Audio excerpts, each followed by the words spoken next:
So yes, I've got here with me Jakub Dvorský, who's the head of Amanita Design, behind many cherished point-and-click adventure games, including Samorost, Machinarium, more recently Creeks.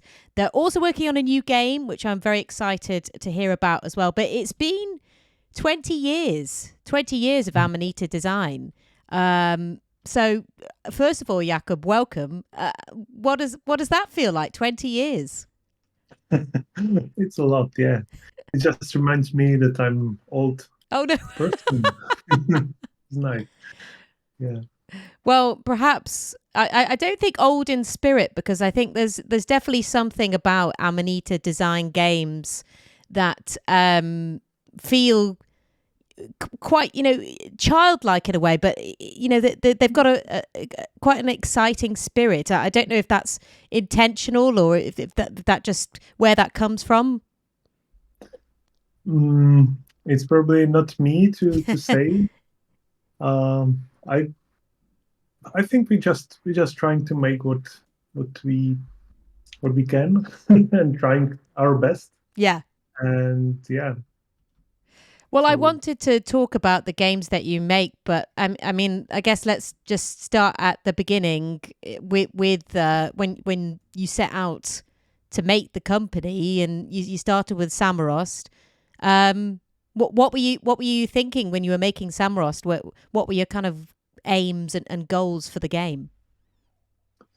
actually, I started making games even before that. Okay. At grammar school, and some adventure games. It was even many years before that. Actually, I started making games when I was 15 or something like that. Wow. And when I was making Samorost, I really didn't want to make a game at that time. I made some games before, like proper games, but when I was making Samorost, it was my diploma project at the university. And I wanted to create some interactive artistic project, or just interactive projects, because I was into Flash and into animation, and I loved the interactivity that I can invite viewer to play with my creation, and I really didn't want it to create a game, but in the end, it was a game. Yeah. How did it become a game? What was the deciding Um, factor? Or I, at the time, I was doing a lot of I was making not a lot of, but I tried to make some interesting websites in Flash. It was a new thing back then.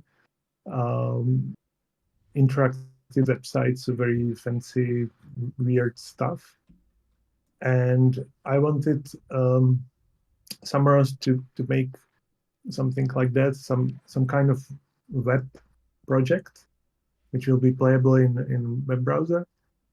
I experimented with some art forms and animations, and but also I wanted to make some very simple puzzles into mm, it, because I loved to play. Um, and there was also a very simple story. And when you combine all these things, then it's a game. yeah. It just happened that I didn't really thought about it as of a game back then. And what led to you then deciding, okay, I've made this, and I then want to make a sequel and make it much bigger? It was easy. It was easy because when I finished it, I put it on a website somewhere and sent the links to a few friends and expected that some people will play it, and then send it to maybe their friends, and maybe a few hundred people will play it.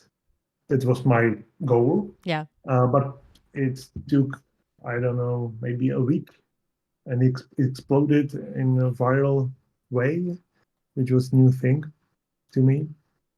And it was played by millions of people, Wow.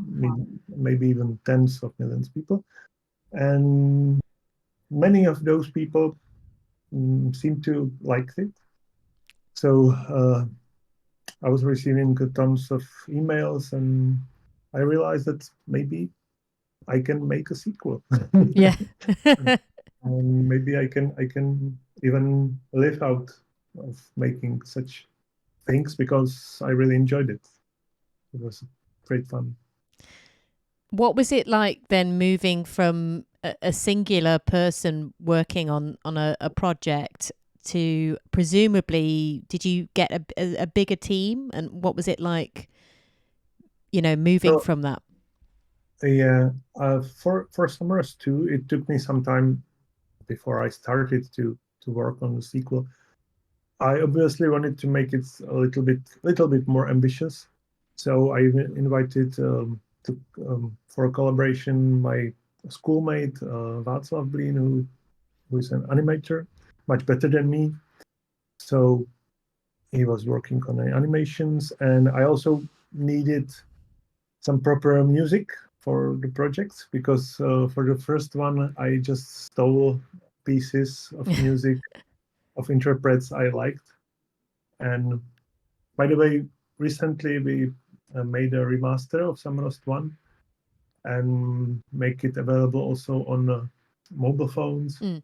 And for that reason, uh, Floex, our music maker, our composer, created new soundtrack or new Oh, pieces of right. music. Okay.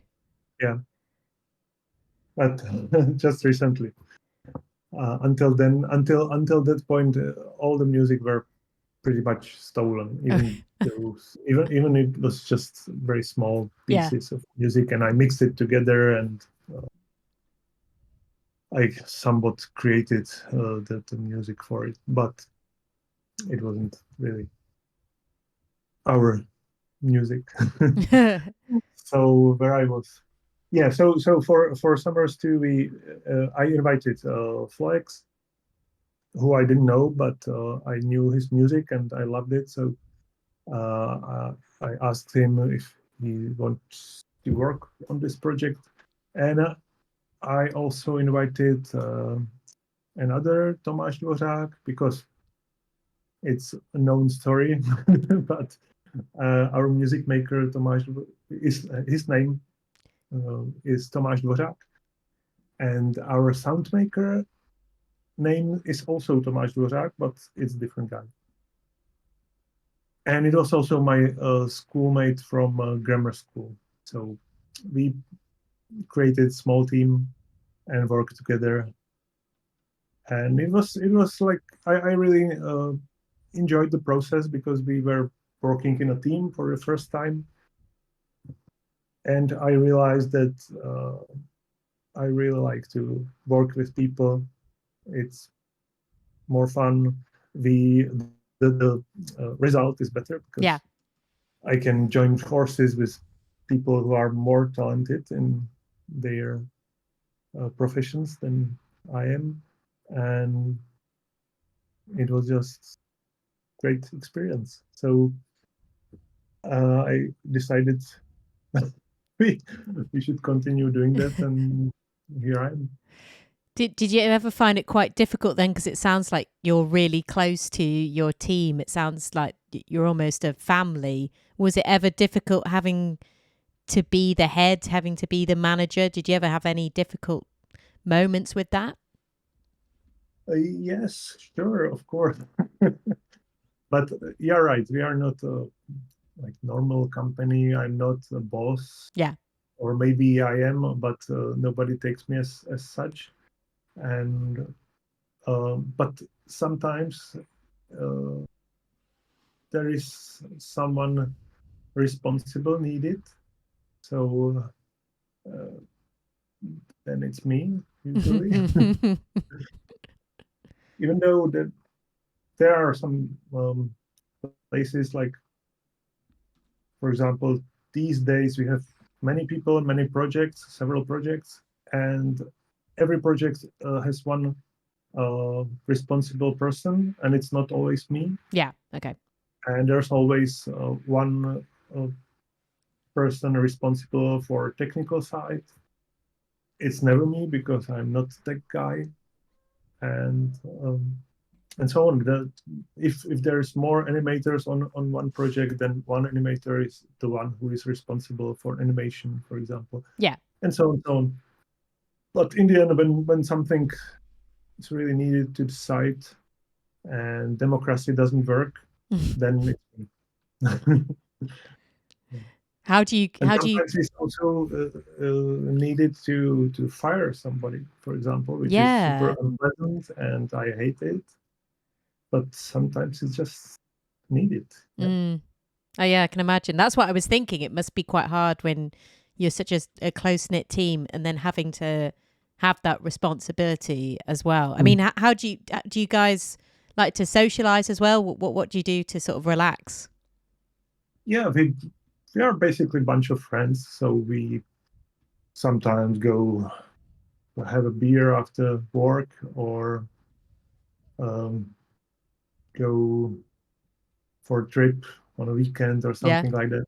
And once a year we make all Amanita get together in the mountains. We rent a cottage and we invite also the families of all of us, which could be quite a lot of people altogether. It's usually like 40 people at one place.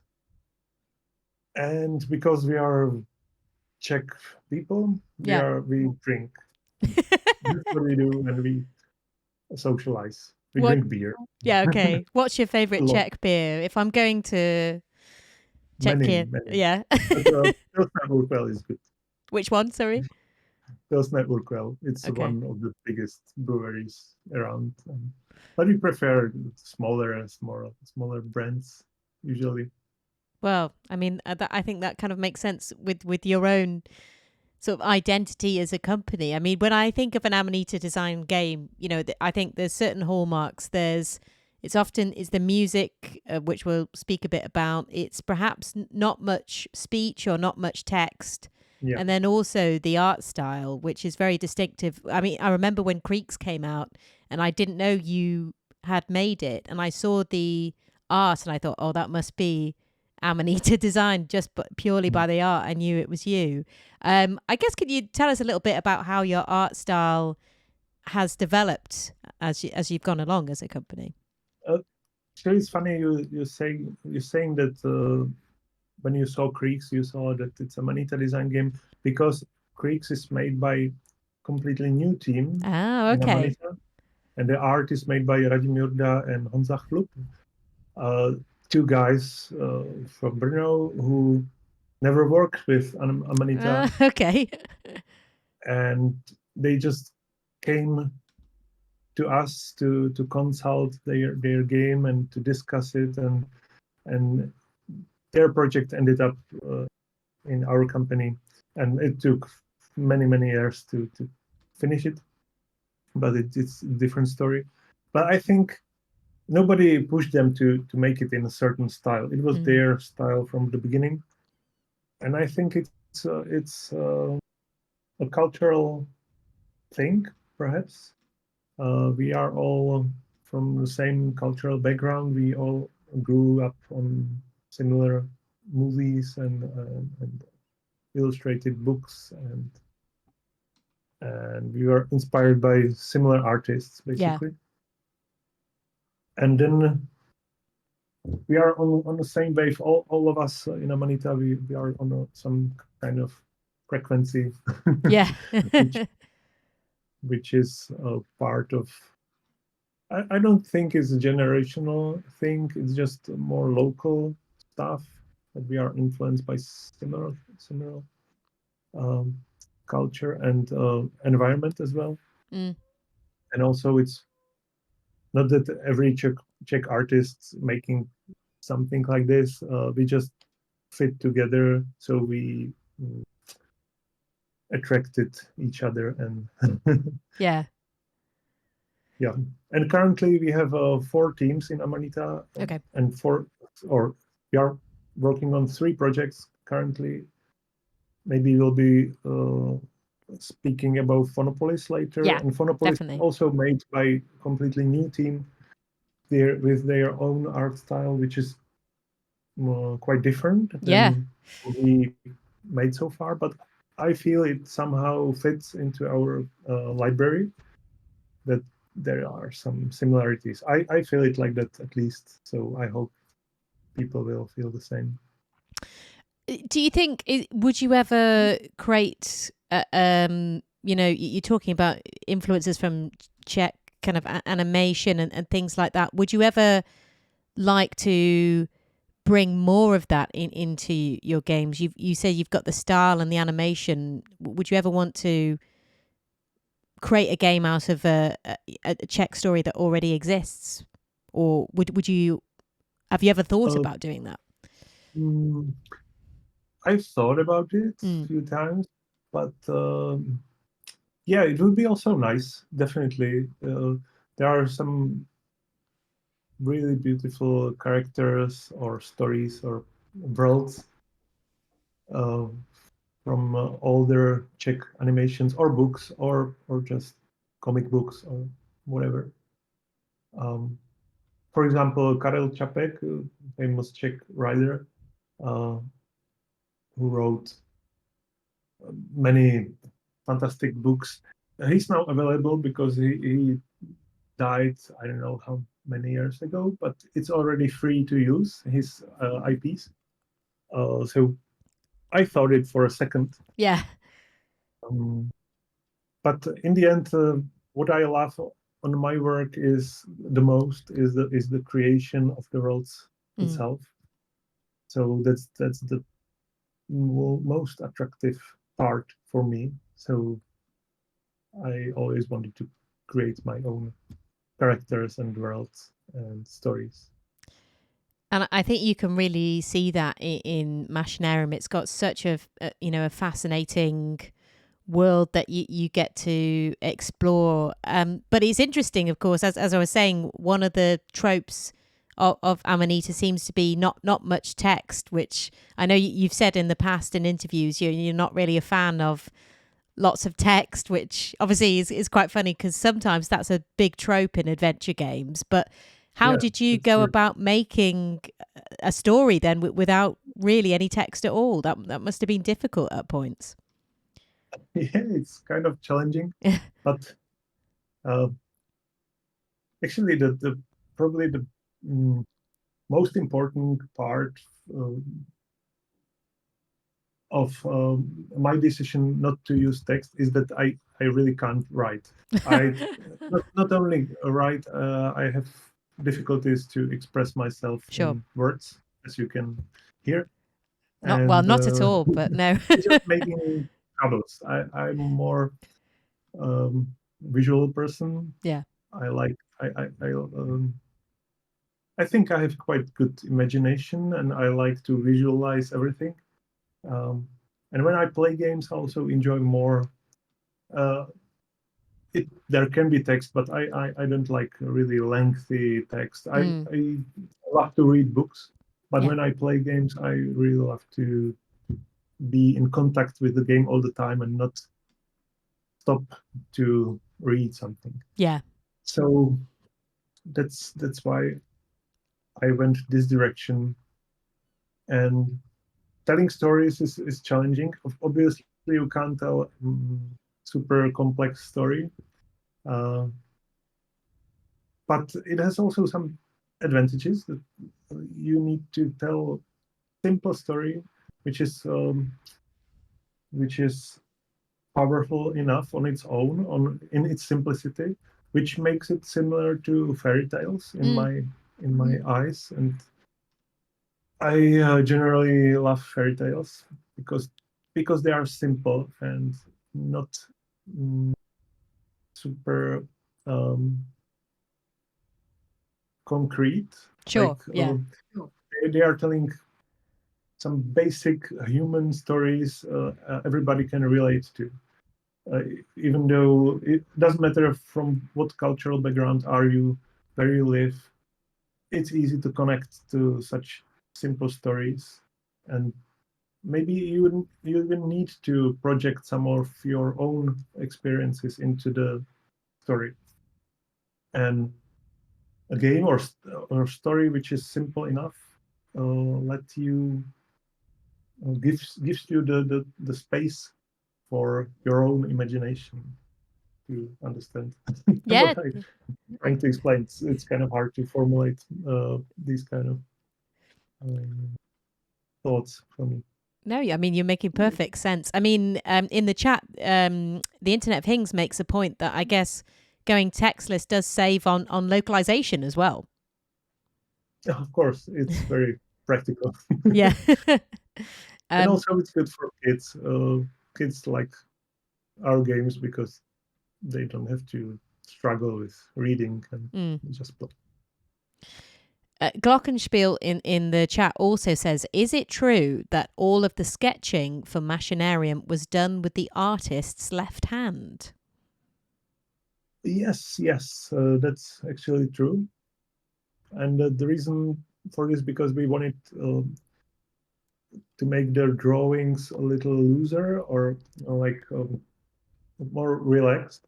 Right. But Adal Ahman, he's very precise artist, super precise, very skilled, and he had rough time to make it relax how I wanted it. So when we discussed it, he was struggling with it, and in the end, he tried to use his left hand, and it was perfect because he's right-handed, obviously. Right. Yeah. So I was going to say the point must be that he isn't left-handed. It must be that he's right-handed. Yeah.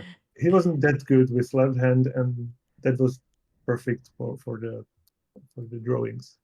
That's so interesting. But yeah, before he finished the game, before he finished all the backgrounds, he was skilled even with his left hand. So he learned how to use his left hand well. So this magic trick didn't work in the end so well. Yeah. You were talking there about your love of fairy tales. Is there a fairy tale you'd love to tell in an Amanita way? You mean some known fairy tale? I guess, yeah, possibly. Yeah, I think we use a lot of fairy tale stuff in our games, like arts, inspirations, and especially in Pilgrims, there are a lot of typical Czech fairy tales characters, like devil and so on. Yeah. Princess and kings and dragons and so on. So yeah, I really like fairy tales, but sometimes it's more interesting for me to just use some fairy tale typical character and just take it only as an inspiration for something a little more original or special for that game. I think Samorost is whole Samorost series is inspired by fairy tales quite a lot. Oh, definitely. Would you, I suppose, looking back at Machinarium now, was it about 3 years it took to make it? What was it like during that process? Because I'm guessing that's the longest you've ever spent at that point on one game. At that point, yes. Yeah. Yeah. At that point, we really decided that we want to make some like proper game. Yeah. Which is not for 1 or 2 hours of gameplay, but something like proper adventure game. Yeah. Not huge, but like still more serious. And we thought that we might make it in 2 years. In the end, it was 3 years, so it wasn't that bad. At that time, I felt like it's taking ages. Yeah. But I was impatient at that time because I was younger. Now, Greeks took us 8 years. Wow. And Phonopolis is 8 years in development already and still not finished. So it was a quick project. Now you're like, bring that back. I want 3 years again. Yeah, it would be nice. If you like this video, consider dropping it a like and me a subscribe. It really helps me out. And were you expecting the huge reaction that Machinarium got? How did you feel when it came out and it got such a huge reaction? Of course, we didn't expect that, no. But we were ambitious. Like, we wanted to create something like would be great, what would work well, and what would get some nice reviews and even sales, of course. But we didn't expect such success. It was really nice. Yeah. In terms of the development process for that as well, just talk us through how how it came to be, because it does have its sort of distinctive style and way about it. Yeah. Well, first, when I'm designing games, it I'm very slow in designing process. I need to carry some ideas in my head for some time, even before I start working on it like properly and seriously, it needs to ripen in my head uh, to a certain degree. And during the time, I'm collecting small ideas, so I'm making small sketches, and there's just no real serious work at that phase. And when it's ready for start, I start to designing properly. And then when I have some piece which I can discuss with my colleagues, we started to talk about the world. Uh, it's mostly my part, but at the same time we are discussing art style, which is much more complicated because in my projects I work with Ada Lachman, and I have my own uh, vision what it should be, and try to work with Ada not to he's not to fulfill my vision. We really collaborated on it. So my vision or my image of what it should be is quite vague. There is a strong feeling in it and strong atmosphere already in my head, but the details are and a lot of things um, about the art style is up to Ada. Okay. So we discuss it a lot at first, and then um, define some key points of the art style, and then starting to experiment um, if it works or not. Usually, it doesn't work as we intended at first, and it's a quite long process. It can take several months, up to I don't know, up to half a year to just develop the art style we are comfortable with, and only then we can start making real assets. Like only then we can start working on some actual background, for example. And a similar process goes with animation as well.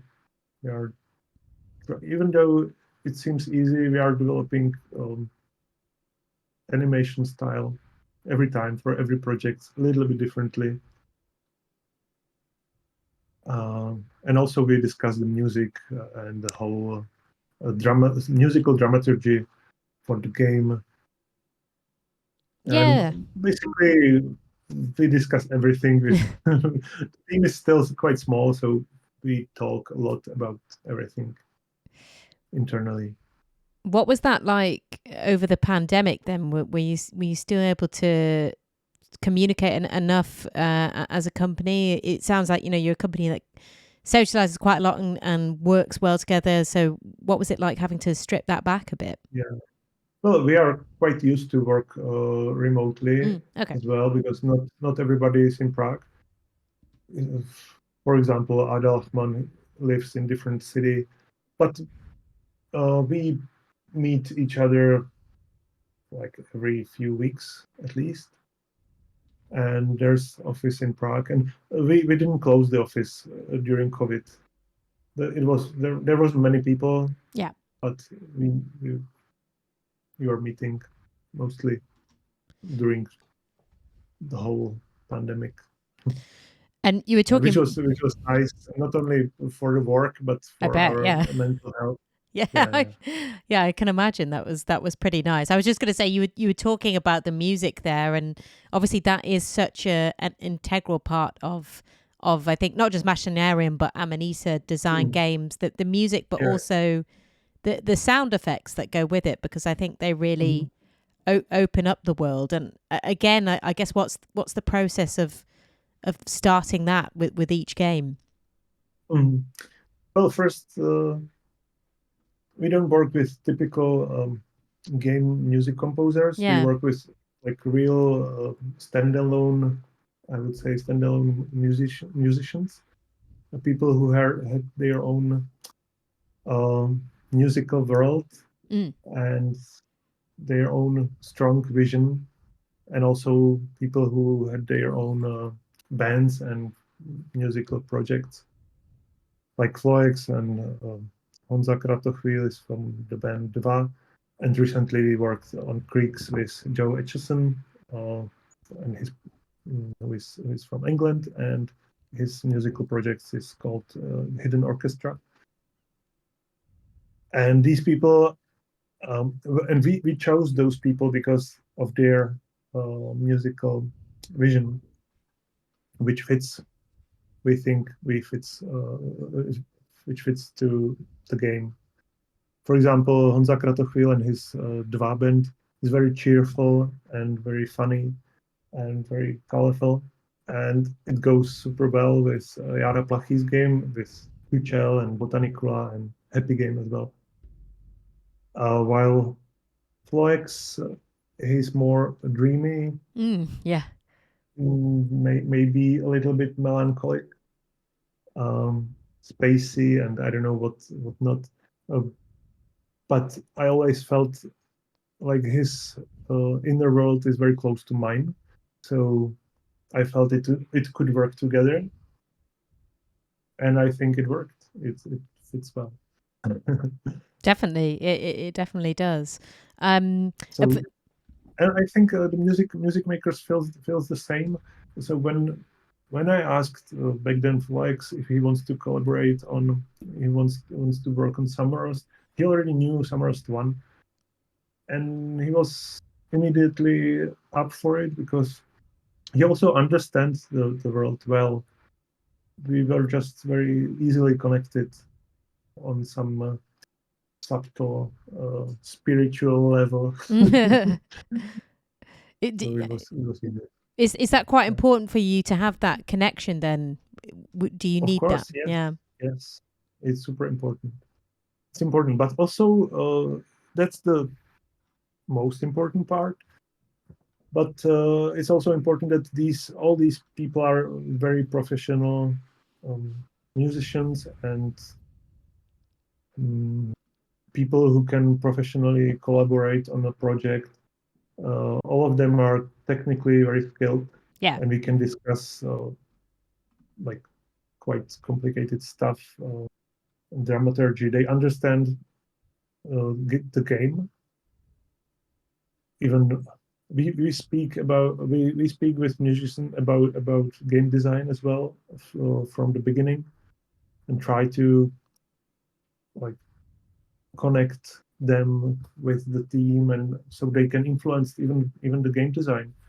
And sometimes not even some like musical toys or musical inspired puzzles, but the whole story and the whole game design vision.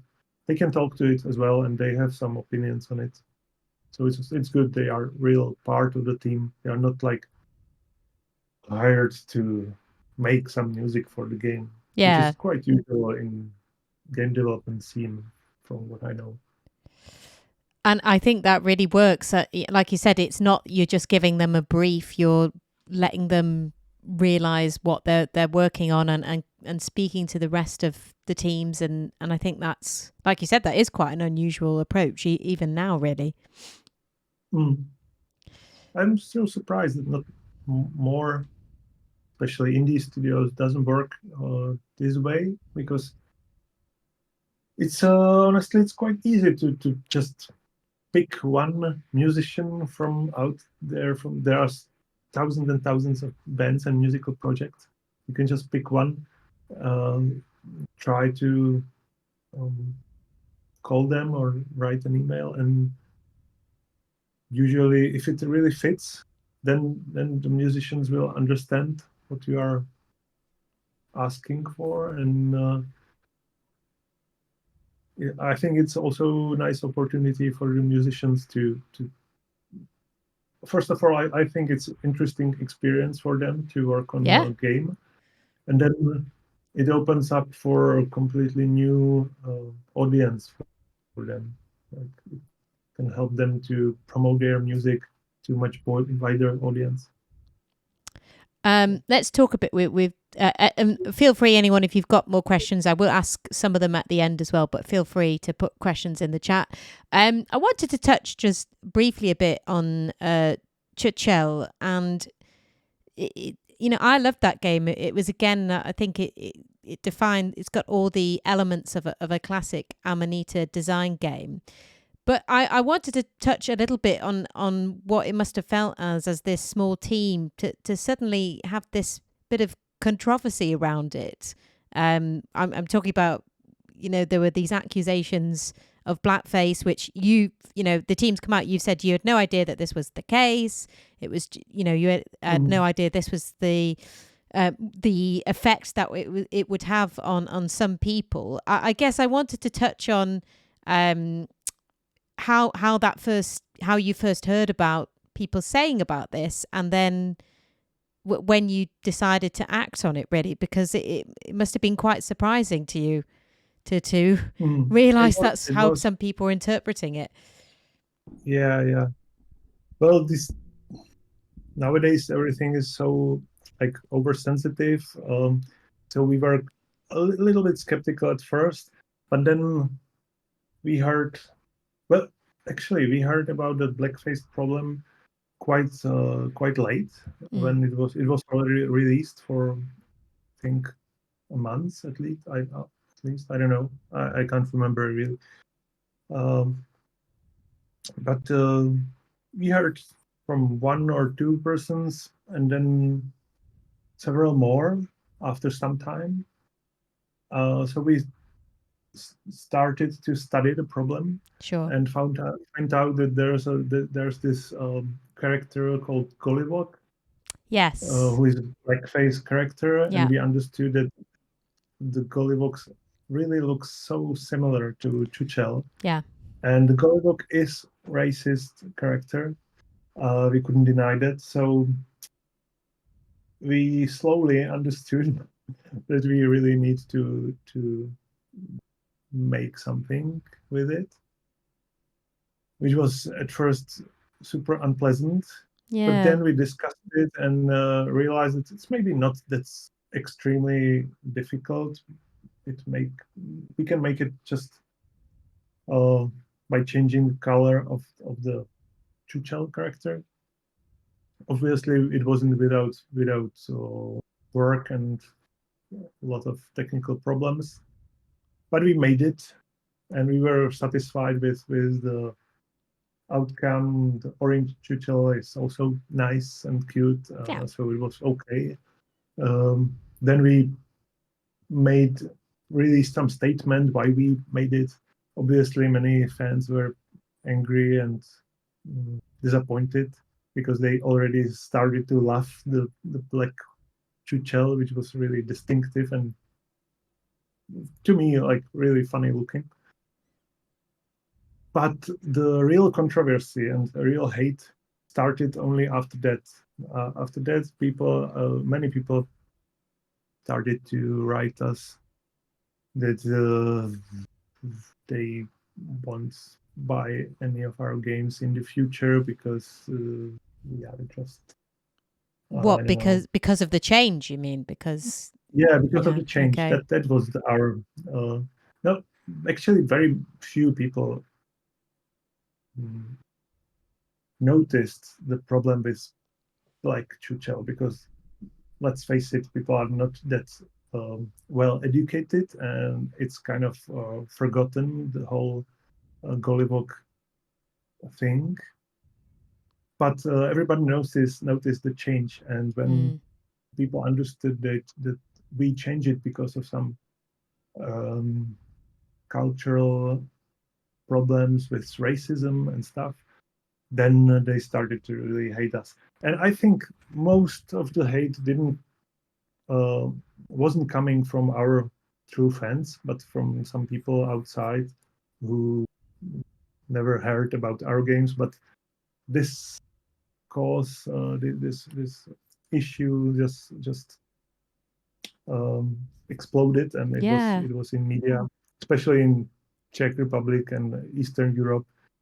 And here, obviously, we have different culture. Here are almost no black people around, so people just don't understand these kind of problems. So it was pretty rough, but it was okay for us because we solved the problem, and we were satisfied with the solution. So I would say that people who don't understand it are not educated enough, or they just don't want to understand it because they are stupid, and that's it. And we are okay with that. Yeah. It was just interesting experience for us, because from a company who was completely like non-complicated, neutral, with no clear like ideology or controversy, all of a sudden we were like on some part of the world, and some other part of the world started to hate us. But I like these kind of challenges, so I personally kind of enjoyed it.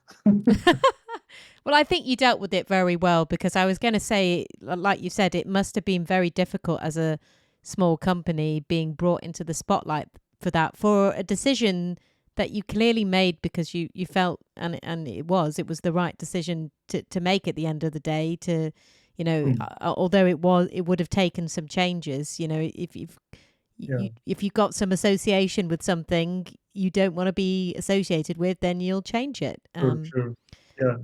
Yeah. But it must have been quite because difficult. We are all but racist people here in Amanita, so we really didn't have any other choice. Yeah. Let's talk a little bit about as well. We'll get on to Phonopolis in a sec, but just with Happy Game, which I played recently, and I was interested in that one because it takes a bit of a darker tone, a much darker tone in comparison to some of the earlier Amanita Design games, and I wondered where that came from, really. It's easy. It came from Jara Plachy's head. Right. It's the project lead, the guy who designed the game, who made all the art and all the animations. And this is his inner universe. Nobody understands well what's happening in his head all the time. Yara is very, very funny, nice, super positive person when you meet him, smiling all the time, very loudly. But at the same time, he has some darker things in his head, for sure. And he was free to make whatever he wants. So this is it. And because it's not solo projects, but he works as an artist on his vision alone, and nobody really stopped him.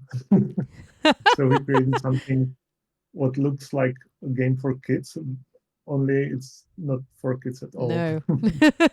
What was your reaction to it? Did you enjoy it? Were you a bit like, are you okay? Yeah, well, yeah, of course. Everybody was a little bit worried about him, and we are still. But at the same time, yeah, I like it. Yeah. Through the whole process, I was here during the development, so I saw all his ideas, even those ideas which didn't make it to the final game. And sometimes he wanted to stop him with some brutal ideas like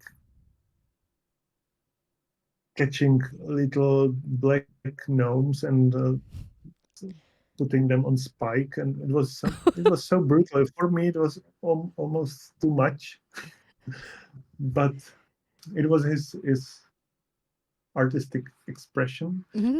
So he made it. Was there anything There's that? a warning. Yeah, there is a warning. Yeah, There's a warning. was there We anything? are open about it. Yeah, exactly. Was there anything that he made that you did say, okay, no, that's too far. We can't put that in. Was there anything that didn't make it into the game? I think not for the like censorship reasons. Yeah. Okay. But maybe it didn't work so well gameplay wise, Yeah. like game design wise. But Yara started to work on his new project, and this time we decided, or we agreed that we will work together more closely on the game design. So the puzzles and game designs, the quests inside the game should make more should be more logical, perhaps. Yeah. And should work a little bit better game design wise, like so people will enjoy it a little more. Not only exploring inner like dark corners of Yara's head, but we agree that people should enjoy more the playing itself. So we want to just make it a little better game design wise. Otherwise, like his artistic vision should be completely up to him. Yes. Yeah, so tell me a bit about. You said you're working on 3 projects. I don't know if you can tell us about any. I know Phonopolis is one of them. Yeah. Phonopolis is one of them, which was already announced. Yeah. So we can talk about this one, and then we have 2 other projects, or maybe even 3, which are still in quite early stages of development. So we don't want to talk about it much. Yeah. Okay. Even though I personally don't like this secrecy or secrets, I like to be able to talk about my works, but it's still too early, so we will announce it when it's. Okay. When it's you time. can tell me some other time. But yeah, tell us about Phonopolis, because it's going to be the first 3D game that you've made, which is quite a departure. Yeah. So Phonopolis is a project of, as I said, of a new team of which is led by 3 people from Zlín, Petr Filipovič, Eva Marková, and Otto Dostal. And there's more people on the team, but this is the core. These are authors of the game, and they created this idea of Phonopolis city, a game which looks like it's made from paper. And it actually is made. All the textures are made on real paper, and they are creating even paper models from and the paper is painted and then patinated with sandpaper and other ways. So they are really creating nice paper models, but then they make it flat and scan it and use these textures for 3D models. Right. The game is really making 3D, but to make it even more complicated, the game looks like it's a 2D game because there's only one. The camera is only from one angle. Okay.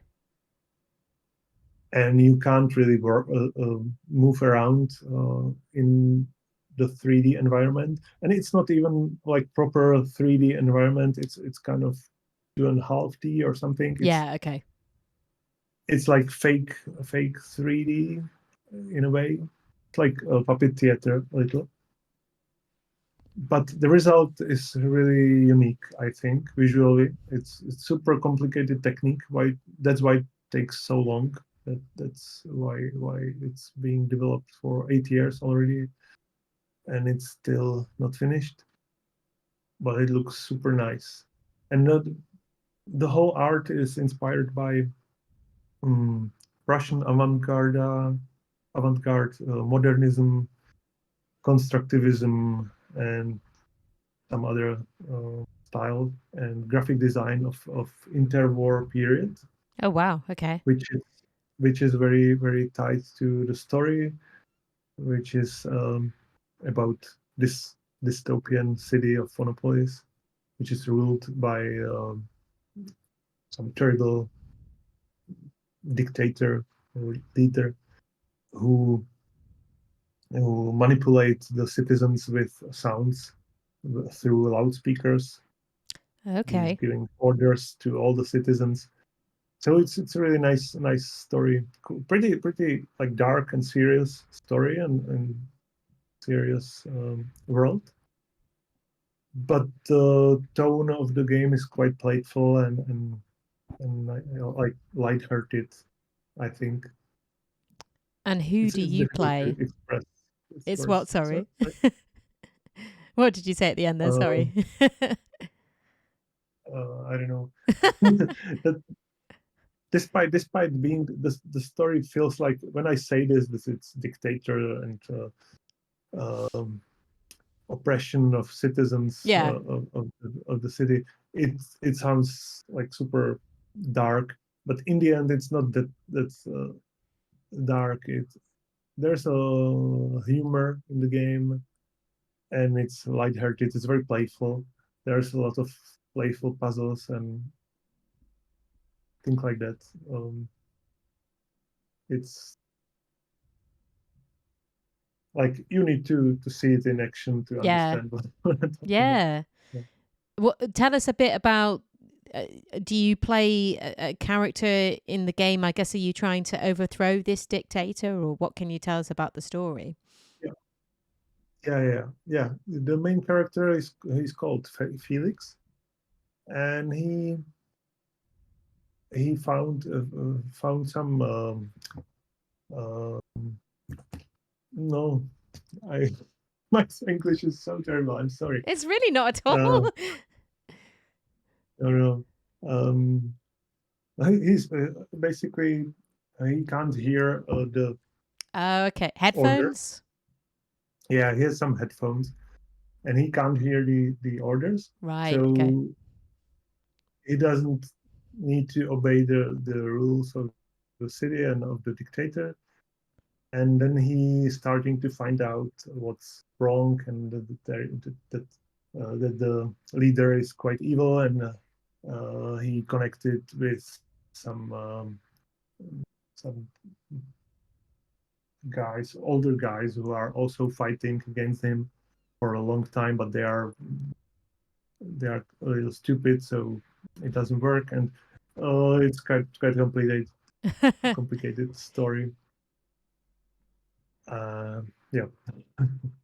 How long does it take then to create one scene? So you say you make the paper models and then they're scanned Mm-hmm. and then they're on the scanned to the screen so that is that so that they've got that paper look about them, or what and I guess what's Yeah. the reason for doing all of this? What's the why do it all? Because it sounds like it's a lot of effort. Yeah, it is. It's because the final look is like Mm, it's really made from paper. It yeah. looks very nice, paper looking. Um, it's very polished game, but at the same time it feels rough, which is intentional. Uh, and all the animations are 12 frames per second, even though it's game made in 3D, which Right. doesn't make any sense. So it's like The reason stop for it motion. is that it look like, yeah, it's stop motion, and it looks like a puppet film, like old animation puppet movie. So that retro feeling is definitely there, and it takes a lot of effort to make it this way. And I think it looks really like unique. Yeah. You probably never seen anything like that, I guess. No, I've There are seen not the many. trailer and it really does. Well, I've seen some images of it anyway, not a trailer, but Mm. images of it. And does it, if you're setting up one scene of that, then how was that a couple of hours to create, or how long roughly would one simple scene take them? One simple scene, well, from the beginning to the end, it takes months to complete one scene. Like it's really a long time. It's not easy at all. I don't know. I can't really answer this question because the team is working on many scenes at the same time, Yeah. many Okay. Yeah. scenes, and uh, there's a lot of work on textures, not only for the models itself or for the environment, Yeah. but also for characters and for characters, so they look like animated puppets. They use like 3 or 4 textures, the same textures, but made several times with little subtle differences. So the texture is like living on the character a little bit. Super like super hard to make all this happen. And for example, particle effects like smoke or fire, it's all made the same way. It's animated by hand, frame by frame, then printed on paper, then painted on paper, each frame, then patinated with sandpaper and other ways, then scanned and used on 3D um, 3D little mm, things. Yeah. Um, so the technique can be much more difficult, I think. It certainly sounds it. Goodness me. Well, I'm really blown Yeah. away by that.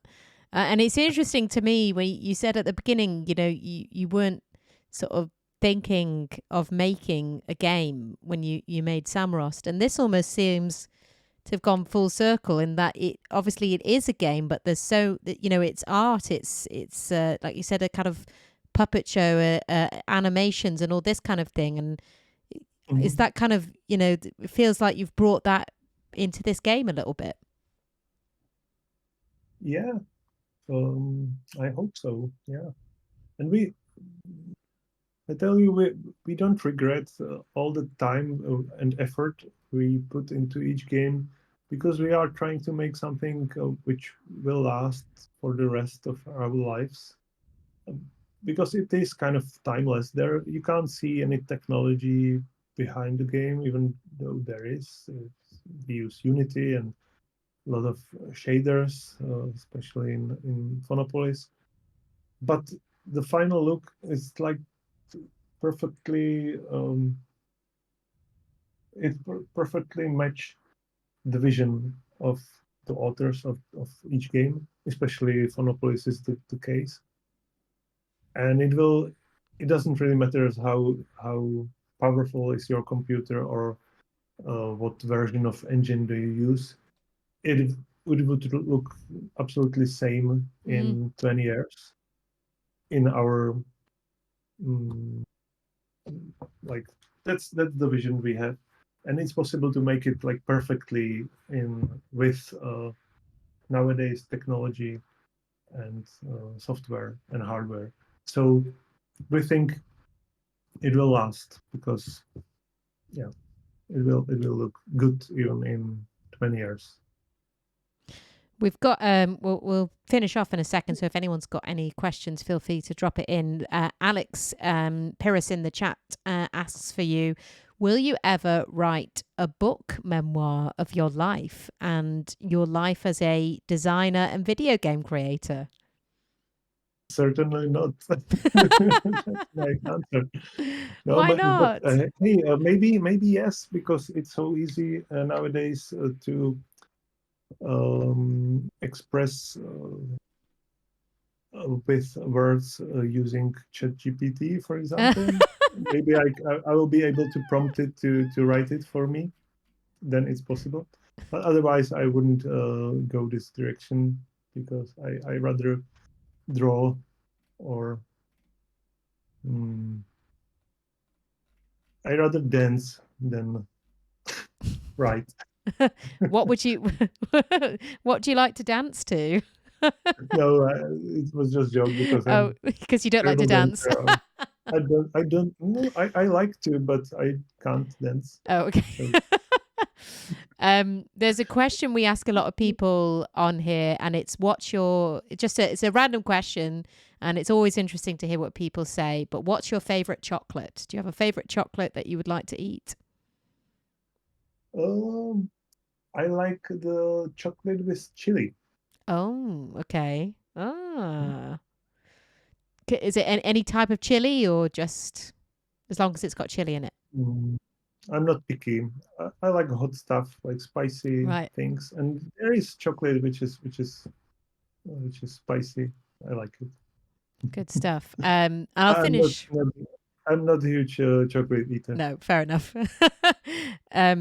I'll finish we've got a comment in the chat from Internet of Things just saying, Machinarium and Creeks are two of the best games I've ever played. The amount of imagination, personality, artistry and creativity have left such an impact on me. So thank you so much for gifting them to the world. And I think I have to agree with that, because I think certainly your latest game it just shows, you really care about what you're making. And I guess just wanted to add to that, saying also thank you for doing what you do. Thank you. I think I can talk for everyone in Amanita. We really love what we do, and the the result, the games are our goal, to make it like really nice and polished and personal. So that's our passion. Do you have an idea? I don't know if I should ask you this now that you've said how long it's taken so far, but do you have any idea of when Phonopolis might come out? Yeah, I hope in let's say next year. Yeah. Or maybe a year after that. I don't know. Yeah. I would love to release it by the end of the next year, but I really can't promise that. No, I think that's fair enough. Well, when it's done, it's done. Yeah, that's fair. The quality is the most important thing. We really can't rush it out. We work as much as we can while having families and stuff and some personal life, but we really work hard. We are not lazy people, so we do what we can. And you do it very well. So I'll let you head off now. But yeah, genuinely, thank you so much for having a chat with us. We're all big fans of your games, and can't wait to see the next one. Thank you. Thanks for having me. Well, no problem at all. Thank you very much. I'll let you head off now. But have thanks. a nice evening. You too. Everybody. Thank you. Bye. Yeah.